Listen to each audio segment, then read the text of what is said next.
So today we are going to start with the spoken English. आज हम लोग क्या स्टार्ट कर रहे हैं? Spoken English. सबसे पहले ये समझना है कि स्पोकन इंग्लिश क्या है।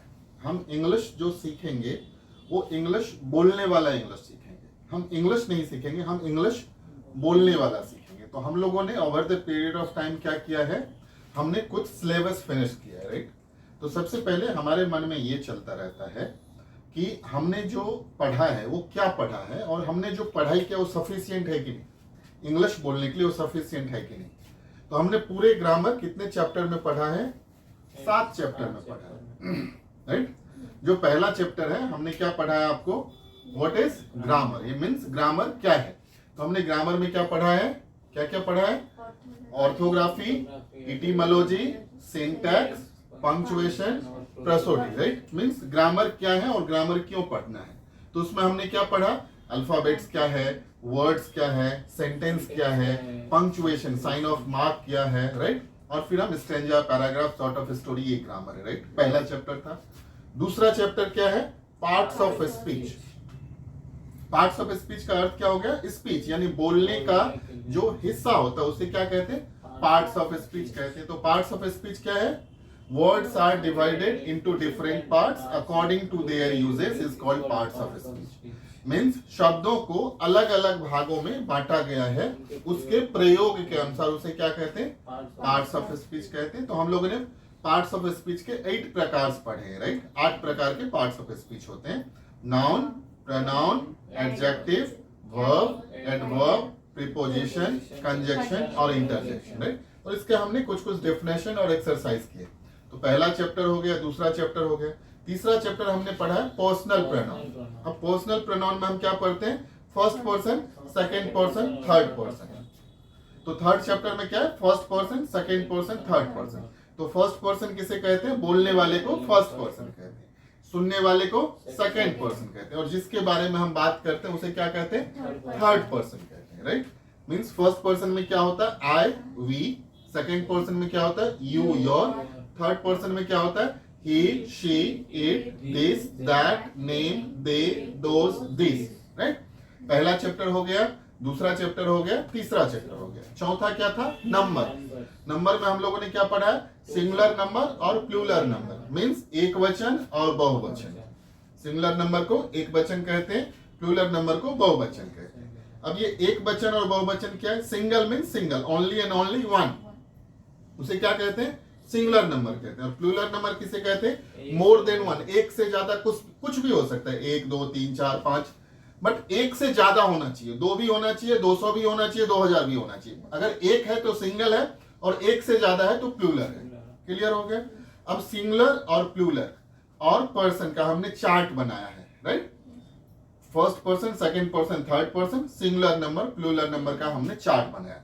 तो हमने over the period of time कितना चैप्टर यहाँ पे फिनिश किए? What is grammar, parts of speech, person, number. और पांचवा जो हम लोगों ने पढ़ा है वो क्या पढ़ा है? सेंटेंस। सेंटेंस कितने तरह के होते हैं? तो सेंटेंस कितने तरह के होते हैं? 7 तरह के होते हैं, बट जनरली हम 6 तरह के पढ़ते हैं। Affirmative, negative, interrogative, interrogative negative, double interrogative, double interrogative negative. तो अभी जो पहला टाइप का जो सेंटेंस है उसमें हमने क्या पढ़ा है? मैं खुश हूं। दूसरा जो है मैं खुश नहीं हूं। तीसरा जो है क्या मैं खुश हूं। चौथा जो है क्या मैं खुश नहीं हूं। पांचवा जो है मैं कैसे खुश हूं। और छठा जो है मैं कैसे खुश नहीं हूं। तो इसी 6 तरह के सेंटेंस पे हमने कितने सेंटेंसेस बनाए हैं? I, we, you, he, she, it, this, that, name, they, those, this. तो ये 5 चैप्टर जब हम पढ़ते हैं तो यहां आके हमें लगता है कि नहीं, अब हमें पता चल गया कि वर्ड्स क्या होता है, सेंटेंस क्या होता है, किस तरह से सेंटेंस होता है, स्पीच के यानी पार्ट्स ऑफ स्पीच के कितने टाइप्स होते हैं, सेंटेंस क्या होता है। अब जो मेन इंपॉर्टेंट पार्ट है समझना रहता है टेंस। अब जो छठा चैप्टर है वो क्या है? टेंस है। टेंस मतलब काल। टेंस एक अलग है। टेंस मतलब काल होता है। काल का अर्थ होता है जिसमें तीनों काल का पता चले, तीनों समय का पता चले, प्रेजेंट, पास्ट और फ्यूचर। और टाइम जो होता है, टाइम का अर्थ होता है किसी एक टाइम का पता चलता है। तो टेंस और टाइम में अंतर होता है। तो हम लोगों ने टेंस पढ़ा है। टेंस किसे कहते हैं? क्रिया को करने में जो समय लगता है उसे क्या कहते हैं? टेंस कहते हैं। Whatever time take to do any action और work takes time called tense. काम को करने में जो समय लगता है उसे क्या कहते हैं? टेंस कहते हैं। काम को करने में वर्क टेक्स, काम जो समय लेता है, चाहे वो अभी हम पढ़ा रहे हैं, राइट, हम आपको पढ़ा रहे हैं, तो ये क्या प्रेजेंट है, और इससे आधा घंटा पहले क्या था? पास्ट था, और अभी जो 15 मिनट आगे होगा वो क्या हो जाएगा? फ्यूचर हो जाएगा। तो जब हम खड़े हैं तो प्रेजेंट है, जो समय बीत गया है वो पास्ट है, और जो हम आगे आने वाले समय में पढ़ेंगे वो क्या है? फ्यूचर है, राइट। तो जैसे प्रेजेंट टेंस क्या होता है? मैं जाता हूं, मैं खुश हूं, और पास्ट टेंस क्या होता है? मैं जाता था, मैं खुश था, और फ्यूचर टेंस क्या होगा? मैं खुश रहूंगा और मैं जाऊंगा, राइट। तो हमें प्रेजेंट भी पता चल गया, पास्ट भी पता चल गया, फ्यूचर भी पता चल गया। लेकिन अभी टेंस के बारे में जब हम पढ़ेंगे तो इसके अलग अलग टाइप्स होते हैं। अभी प्रेजेंट टेंस के 4 पार्ट्स हो जाते हैं, पास्ट टेंस के 4 पार्ट्स हो जाते हैं, फ्यूचर टेंस के 4 पार्ट्स हो जाते हैं, जो हम एक्सरसाइज के साथ पढ़ते हैं। तो सबसे पहले आपको समझना है, हमारे पास जैसे विनोद है, विनोद को एक्सपीरियंस है एक्सरसाइज का, तो एक्सरसाइज जो स्टार्ट होता है वो एवरीडे से स्टार्ट होता है। एक्सरसाइज मींस एवरीडे, और आपको वही करना है जो आपने पहले दिन किया है, राइट। तो हम लोगों ने क्या किया है? पहला दिन से लेके अभी तक, यानी पिछले वीक से हमारा जो क्लास स्टार्ट हुआ है, पिछले वीक से अभी तक, राइट, हमने क्या स्टार्ट किया? पहला से जहां तक हमने पढ़ाई किया, राइट। और आज भी हम वही करने की कोशिश करें कि पहला से जब तक हमने पढ़ाई किया वो पूरा। तो क्या आपको लगता है कि आपने जो पिछले वीक में पढ़ाई किया और अभी जो आप पढ़ाई किया आप वो भूल जाओगे? नहीं, राइट। तो इसका अर्थ हो गया कि हमारी जो पढ़ाई की सिस्टम है, हम जो पढ़ते हैं वो इफेक्टिव है। इफेक्टिव मीन्स प्रभावशाली है। देखो, लाइफ में अगर एक्सरसाइज आप करोगे और उसको एवरीडे करोगे तो एक्सरसाइज क्या हो जाएगा? इफेक्टिव हो जाएगा। लेकिन अगर वही एक्सरसाइज आप उसको ब्रेक दे के करोगे, राइट, आप एक दिन करोगे, 5 दिन नहीं करोगे, 15 दिन नहीं करोगे, फिर 15 दिन के बाद करोगे, तो आपके बॉडी में पेन होगा, राइट। बट वही अगर आप रेगुलर करोगे तो वो आपके बॉडी में हेल्प करेगा, सपोर्ट करेगा, ग्रो करने में सपोर्ट करेगा, राइट। तो जब कभी भी हम पढ़ते हैं, अभी हमने आपको रेगुलरली 3 दिन बुलाया है, मंडे बुलाया, ट्यूसडे बुलाया, वेडनेसडे बुलाया। उसका रीजन क्या है? क्योंकि हमने ये कोशिश किया अभी अगर एक्सरसाइज कराना है तो डेली कराना है, राइट। और हमें एक चीज याद रखना है, अगर जिंदगी में आगे बढ़ना है तो सबसे पहला मंत्र आपको याद रखना है, communication is the foundation of success. ये याद रखो आप, कम्युनिकेशन।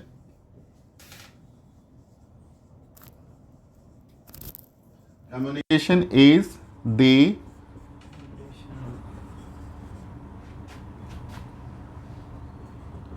फाउंडेशन ऑफ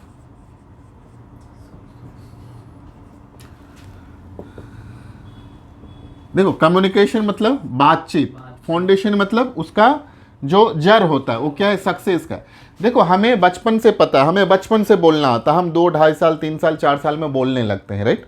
बट हम क्या बोलते हैं? अपनी मातृभाषा बोलते हैं। सपोज आप मराठी बोलते हो, राइट, तो आप मराठी सीखते हो, उसके लिए तो ग्रामर कभी पढ़े नहीं। सपोज आप मारवाड़ी पढ़ते तो आपने मारवाड़ी के लिए भी कभी ग्रामर नहीं पढ़ा, और बाय डिफॉल्ट मराठी के साथ साथ आपको हिंदी आ गया, आपको मारवाड़ी के साथ साथ हिंदी आ गया। अब क्या होता है कि हमने जो पढ़ाई किया है वो over the period of time, हमने 10th में, 11th में, 12th में जो पढ़ा है उसके दरमियान भी हमें इंग्लिश बोलने को नहीं आया। अब क्या, हमें ज़िंदगी में आगे बढ़ना है तो वहाँ पे क्या लगता है? अरे इंग्लिश नहीं आता है। जब कभी भी कोई आपको पूछता है तो इंग्लिश नहीं आता है। तो communication is the foundation of success. तो सक्सेस क्या होना चाहिए? पहला क्या होना चाहिए आपका? मातृभाषा मीन्स मदर टंग।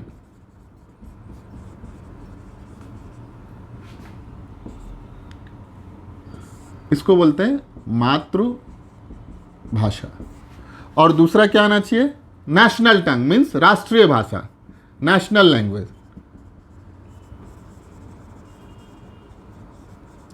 इसको बोलते हैं राष्ट्रीय भाषा।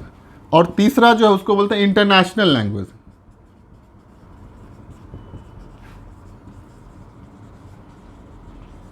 इसको बोलते हैं अंतरराष्ट्रीय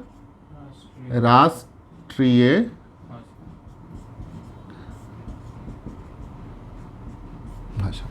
तो आज जो मैं आपको सिखाने की कोशिश कर रहा हूँ, यही चीज़ सिखाने की कोशिश कर रहा हूँ। आप जब कभी भी वहाँ से यहाँ आते हो या मैं वहीं से कुछ बोलने के लिए बोलूँगा तो सबसे पहला काम क्या होता है? अगर हमने आपको मातृभाषा में बोलने के लिए बोला, अगर आपकी मातृभाषा में बोलने के लिए बोला, तो अब सबसे पहले क्या हो जाते हो? खुश हो जाते हो। कुछ सोचना नहीं, जो पूछेंगे हम बोलते जाएंगे, क्योंकि वो आपको आता है, बहुत अच्छी तरह से आता है। तो वही होता है, अगर आपको मैं बोलूँगा मातृभाषा में आओ और यहाँ से आके बोलो तो आप अच्छा बोलेंगे, राइट।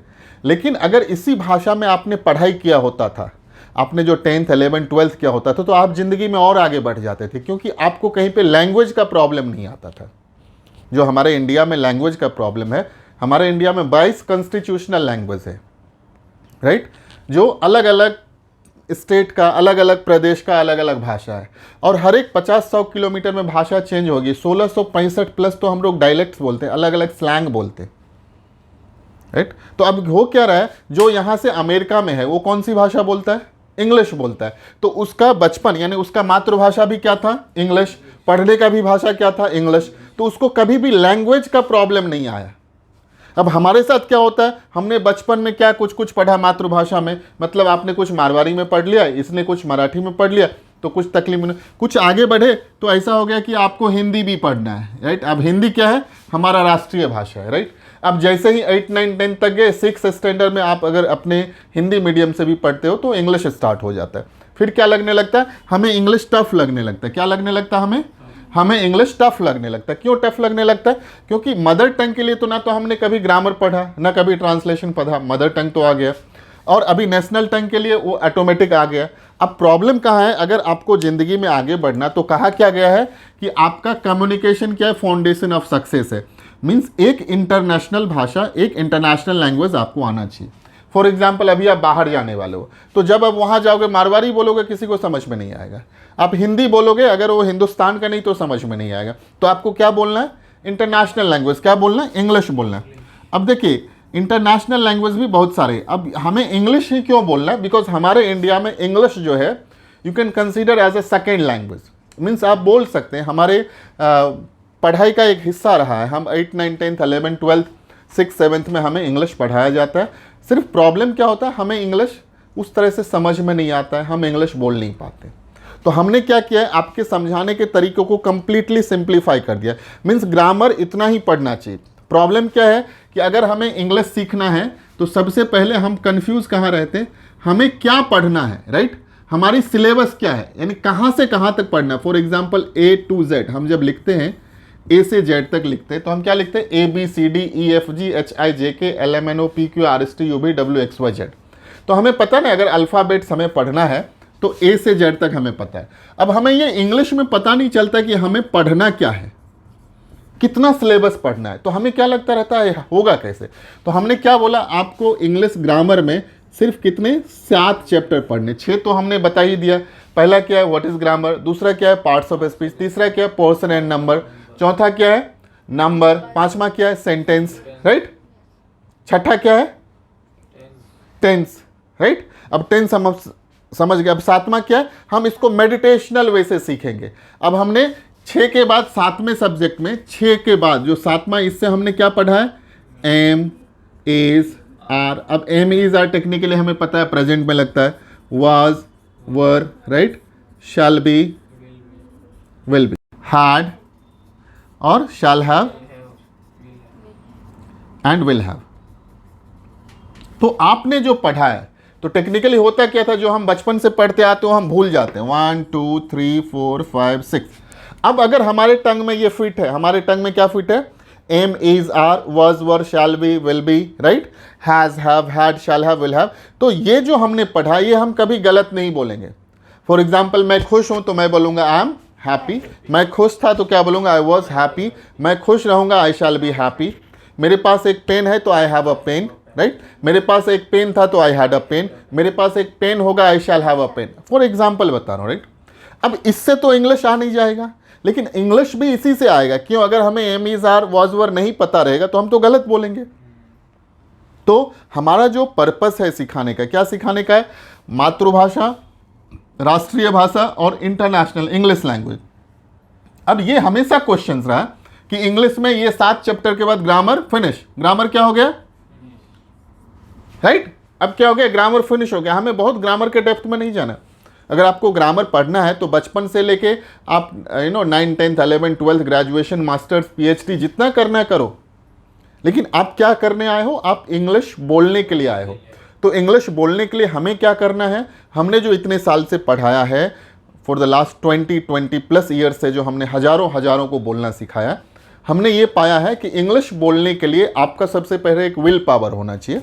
और अगर आपके पास विल पावर है तो ये 6 और 7वें चैप्टर में आपका ग्रामर फिनिश हो गया। मीन्स आज आपको पता चल गया अब मेरे को ग्रामर क्या आता है, 100% आता है। मीन्स अब कभी ये नहीं बोलो कि हमें ग्रामर नहीं आता है, क्योंकि हमारे पास जो भी बच्चे आते हैं, अभी फॉर एग्जांपल मैं आप लोगों के द्वारा एक संदेश देना चाहता हूँ कि जो बच्चे ऑनलाइन पढ़ते हैं उनको लगता है कि हम ऑनलाइन कैसे सीखेंगे, जो बच्चे हमारे बुक्स मंगाते हैं घर पे उनको लगता है हम ये ऑडियो वीडियो से कैसे सीखेंगे, राइट। तो अगर आप भी क्लास में आए हो तो हम क्या कर रहे हैं, हम सिर्फ ये बुक के द्वारा आपको एक वर्कशॉप मैनुअल बुक का एक ट्रेनिंग दे रहे हैं। हमने बुक वही रखा है जो हमने बुक, चाहे वो कहीं पर भी अवेलेबल है, चाहे हमारे वेबसाइट पे अवेलेबल है या फ्लिपकार्ट पे अवेलेबल है या अमेजोन पे अवेलेबल है, जो भी ई कॉमर्स के प्लेटफॉर्म वहाँ पे अवेलेबल है, तो हर एक के लिए वही बुक है।